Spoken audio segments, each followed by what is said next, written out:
하나님께서 오늘 우리에게 주신 말씀은 사도행전 8장 26절로부터 40절 말씀입니다. 주의 사자가 빌립에게 말하여 이르되 일어나서 남쪽으로 향하여 예루살렘에서 가사로 내려가는 길까지 가라 하니 그 길은 광야라. 일어나 가서 보니 에디오피아 사람 곧 에디오피아 여왕 간다기의 모든 국고를 맡은 관리인 네시가 예배하러 예루살렘에 왔다가 돌아가는데 수레를 타고 선지자 이사야의 글을 읽더라. 성령이 빌립더러 이르시되 이 수레로 가까이 나아가라 하시거늘 빌립이 달려가서 선지자 이사야의 글을 읽는 것을 듣고 말하되 읽는 것을 깨닫느냐? 대답하되 지도해 주는 사람이 없으니 어찌 깨달을 수 있느냐? 하고 빌립을 청하여 수레에 올라 같이 앉으라 하니라. 읽는 성경 구절은 이것이니 일러스되 그가 도살자에게로 가는 양과 같이 끌려갔고 털 깎는 자 앞에 있는 어린 양이 조용함과 같이 그의 입을 열지 아니하였도다. 그가 굴욕을 당하였을 때 공정한 재판도 받지 못하였으니 누가 그의 세대를 말하리요. 그의 생명이 땅에서 빼앗김이로다 하였거늘 그 내시가 빌립에게 말하되 청컨대 내가 묻노니 선지자가 이 말한 것이 누구를 가리킴이냐? 자기를 가리킴이냐? 타인을 가리킴이냐? 빌립이 입을 열어 이 글에서 시작하여 예수를 가르쳐 복음을 전하니 길 가다가 물 있는 곳에 이르러 그 내시가 말하되 보라 물이 있으니 내가 세례를 받음에 무슨 꺼리낌이 있느냐? 이에 명하여 수레를 멈추고 빌립과 내시가 둘 다 물에 내려가 빌립이 세례를 베풀고 둘이 물에서 올라올새 주의 영이 빌립을 이끌어 간지라. 내시는 기쁘게 길을 가므로 그를 다시 보지 못하니라. 빌립은 아수도에 나타나 여러 성을 지나다니며 복음을 전하고 가이사라에 이르니라. 아멘. 미래를 어둡게 만드는 세 마디 말이 있다 합니다. 다 그런 거지 뭐. 나 하나쯤이야 괜찮아. 다른 사람도 다 그래.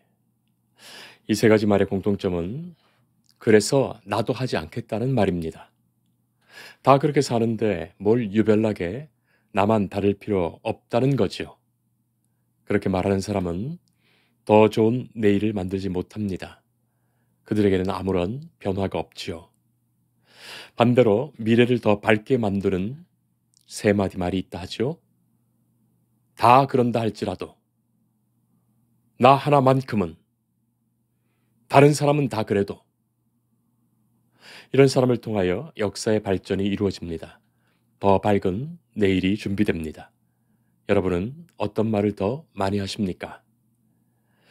믿음의 사람들의 마음가짐과 생각이 그래야 합니다. 세상 사람들과 대충 섞여서 문제없이 적당히 살자는 마음으로는 그리스도인이 될 수 없습니다. 소금이면 소금 맛이 나야 하고 빛이면 어둠을 물리쳐야지. 그래야 하는 것이지. 만약 그렇지 못하다면 그야말로 소돔 고모라처럼 하나님의 심판을 받는 거예요. 죽은 물고기는 물살에 떠내려가지만 곧 시류에 떠밀려 살아가지만 살아있는 물고기만은 물살을 거슬러 올라가는 법입니다. 오직 하나님의 사람만이 오늘도 하나님의 기뻐하시는 그 뜻과 삶을 위하여 한 발짝 한 발짝 나아가는 거예요. 오늘 말씀에 등장하는 이 빌립은 예수님의 제자인 빌립이 아닙니다.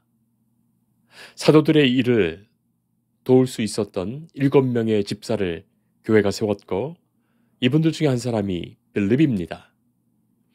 내가 뭐 사도도 아니고 무슨 대단한 지도자도 아닌데 그리고 나도 예루살렘을 떠나 박해를 피해 떠나는 그런 상황인데 뭐 조용히 숨죽이면서 어디에 숨어 있으면 되지 하는 마음이었다면 결코 일어나지 않았을 일들입니다. 하나님의 사람인 빌립을 통하여 하나님의 위대한 선교의 역사가 이루어졌던 거예요. 빌립은 사마리아에 가서 복음을 전했습니다. 스데반이 복음을 전하다가 순교했다는 소식을 들었다면 대부분은 위축되어 더는 복음 전할 생각을 하지도 못하는데 이 빌립은 일부러 사마리아로 갑니다. 그곳에서 더 적극적으로 더 진실하게 복음 전했어요. 하나님은 빌립의 이런 복음 증언에 많은 표적을 보여주셨고 그의 복음 증언을 하나님의 역사로 확증하여 주십니다. 자, 그러던 중에 오늘 이 말씀을 보면 주의 사자가 빌립에게 남쪽으로 가라 하시죠. 예루살렘을 지나 가사로 내려가는 길까지 가라는 말씀을 듣게 됩니다. 왜 또 나입니까? 하고 묻지 않았습니다. 나는 여기서 열심히 일하고 있는데 왜 다른 사람이 아니라 나를 또 부르시는 겁니까? 하지 않았습니다. 그리고 왜 그곳입니까? 하고 묻지 않았습니다. 지금 북쪽에 올라와서 사마리아에 왔는데 더 북쪽으로 가면 혹시 모르겠지만 다시 예루살렘으로 돌아가 남쪽으로 더 내려가니 말이죠. 세상 사람들이라면 다 주저했을 겁니다. 그러나 빌립은 주님의 말씀이면 따르겠습니다. 기꺼이 감당하겠습니다. 그래서 순종하여 내려간 거예요. 내려가라 하시면 내려가야 할 이유와 뜻이 주님께 있는 겁니다. 그렇게 알고 믿으면 됩니다. 자, 그런데 그 길은 광야였다고 26절에서 기록하지요. 광야는 아무것도 없는 곳입니다. 멋진 도시가 있는 곳이 아니라 아무것도 없는 빈들이에요. 사람들도 없습니다. 그런데 왜 이런 광야로 가라 하신 것입니까? 빌립은 며칠 전까지 사마리아에서 복음을 전하며 놀라운 역사를 보였습니다. 빌립이 사마리아에 머물러 있었다면 어쩌면 사마리아 교회에서 훌륭한 지도자가 되었을 겁니다. 그런데 주의 사자는 빌립을 이런 광야로 가라 하신 거예요.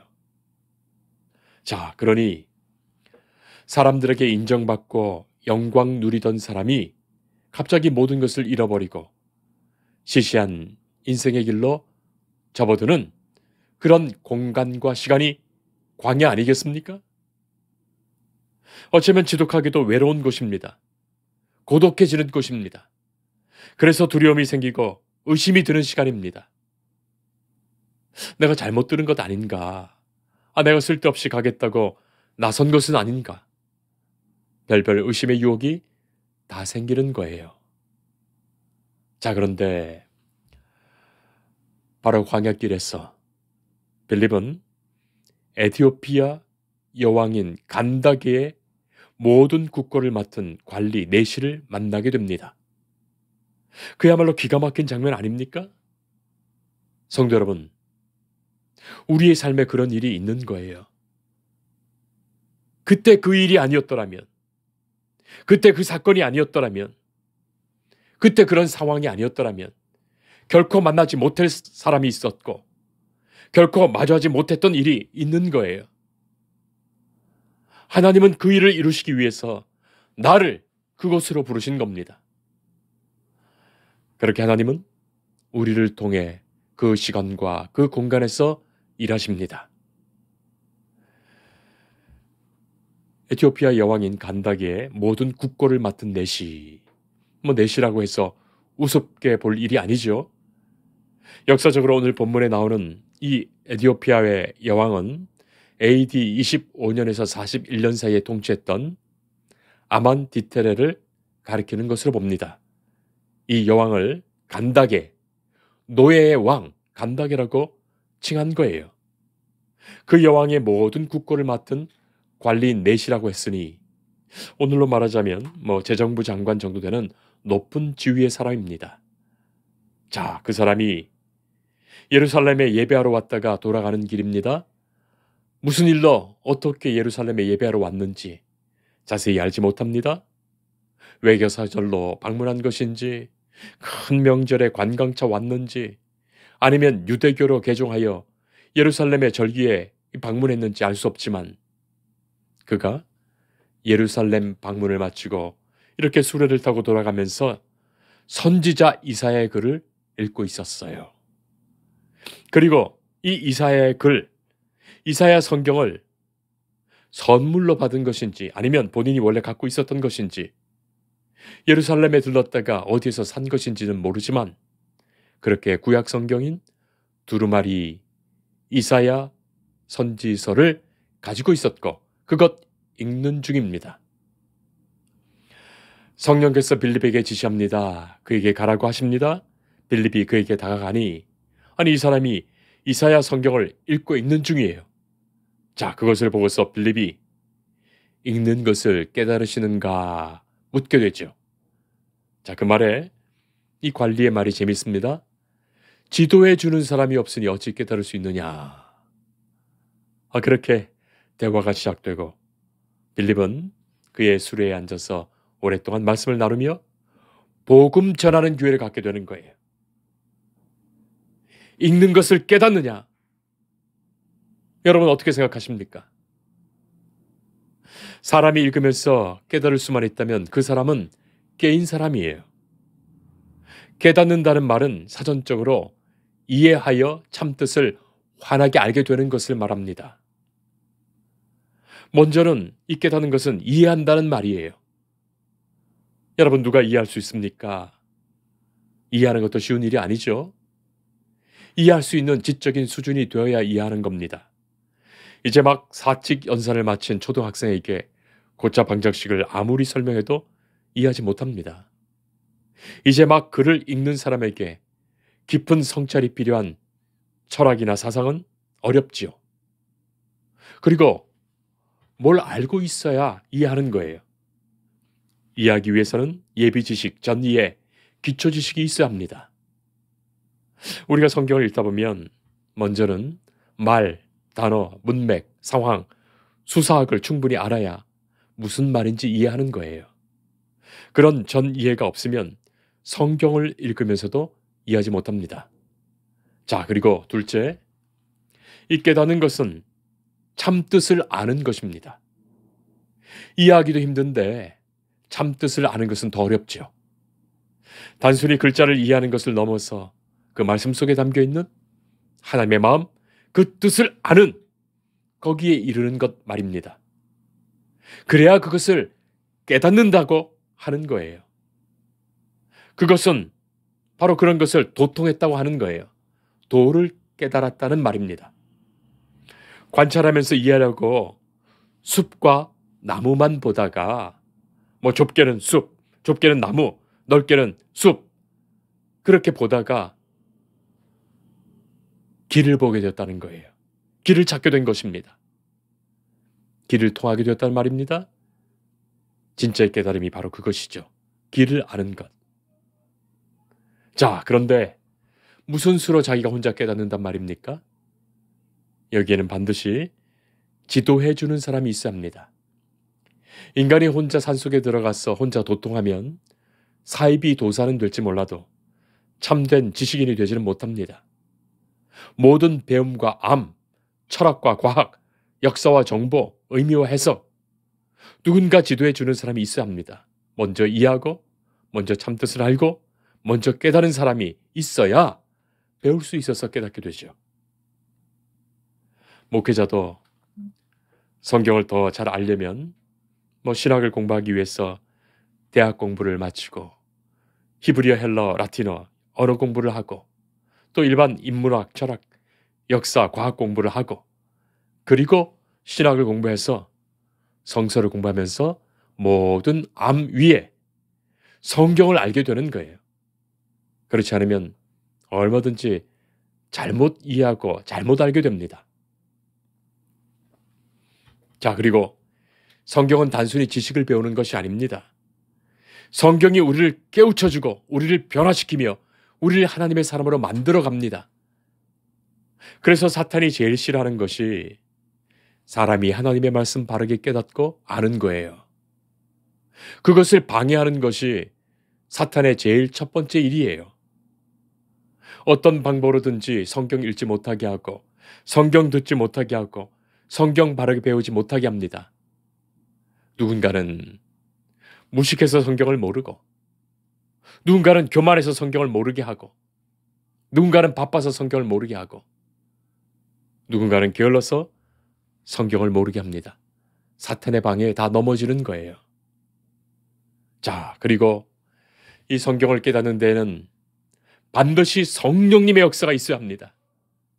성령께서 성경을 읽을 수 있는 그 마음 주시고 그 열심도 주시고 그 상황과 기회도 만들어 주시고 성경 배울 수 있는 성경 지도해주는 그를 만나게 하십니다.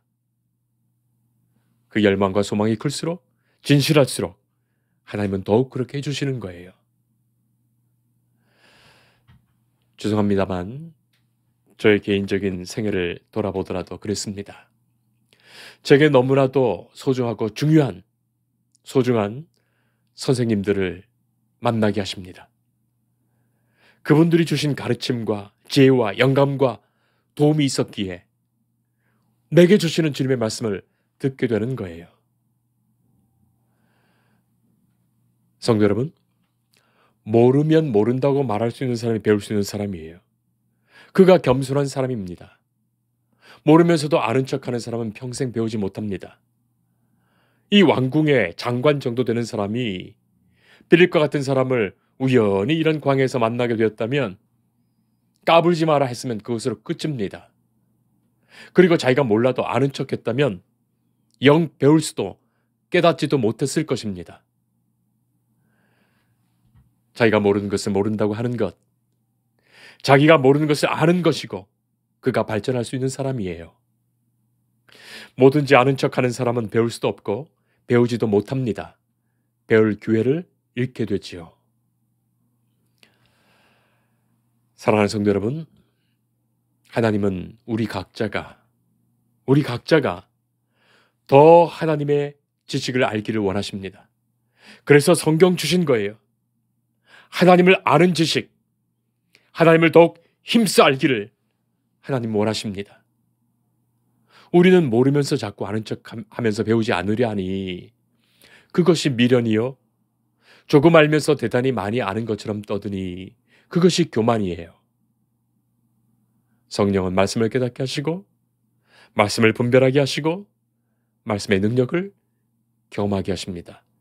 그것 잊지 말아야 합니다. 성령 충만한 사람 중에 말씀 사모하지 않은 사람은 없습니다. 말씀으로 오신 예수님의 영이 성령이기 때문이에요. 신학교에서도 제일 많이 아는 척하는 사람이 신학교 1학년 학생입니다. 그래서 신학교 1학년은 목사, 신학교 2학년은 장로, 신학교 3학년은 집사, 그렇게 3년 공부를 다 마치고 졸업할 때쯤 되면 일반 평신도가 되는 거예요. 알고 보니 저는 아무것도 모르는 사람이었습니다. 그것 깨닫게 되고 그래서 신학교 신대원을 졸업하면서 나는 이렇게도 모르는 사람입니다. 겸손한 마음에서 그때부터 진짜의 신학 공부를 하게 되는 거예요. 에디오피아 네시 이분은 하나님이 구원하시며 사용하시기로 예비하신 사람입니다. 에티오피아 사람이 도대체 거기에서 왜 그렇게 빌립을 만나게 된단 말입니까? 그러나 이 중요한 사건으로 하나님은 이 네시를 통하여 에티오피아, 북아프리카의 복음 선교 역사를 시작하신 거예요. 이 귀한 만남을 하나님이 섭리 중에 계획하셨고 이사야의 말씀을 통하여 빌립은 그에게 예수님을 전하게 하셨고 그는 복음을 듣고 예수님을 영접하고 세례를 받게 됩니다. 하나님의 섭리 속에서 이 두 사람이 그 광에서 딱 만나게 하신 거예요. 북아프리카는 기독교의 가장 중요한 교회가 세워졌던 곳입니다. 교회 역사에서 사도 바울 다음으로 교회에 큰 영향을 끼친 인물은 어거스틴입니다. 아우구스티누스. 하버드 대학의 철학과 교수였던 화이트헤드가 현대 모든 철학은 플라톤의 주석이고 현대 모든 신학은 어거스틴의 주석이다 라고 말한 바가 있죠. 우리가 아는 어거스틴, 그가 바로 이곳 출신이고 어머니 모리카는 이곳의 독실한 기독교인입니다. 이 작은 만남을 통하여 하나님이 이루어 가신 복음 선교의 그 위대한 역사를 우리는 기독교의 역사 속에서 보게 됩니다. 기도하겠습니다. 역사를 주관하신 하나님, 하나님이 계획하시며 이루시는 그 일에 우리가 쓰임받게 하십니다. 주의 말씀을 더욱 사모하게 하시고 하나님을 아는 지식에 힘쓰게 하옵소서. 성령께서 역사하시는 중에 주의 말씀으로 우리가 변화를 받고 주의 말씀의 능력으로 분별하며 행하여 살게 하옵소서. 순간순간 주의 말씀을 의지하는 중에 하나님의 기뻐하시는 뜻을 이루며 살게 하옵소서. 예수님 이름으로 기도합니다. 아멘. 그 손을 의지하고 내 몸과 마음을 바쳐서 끝까지 충성하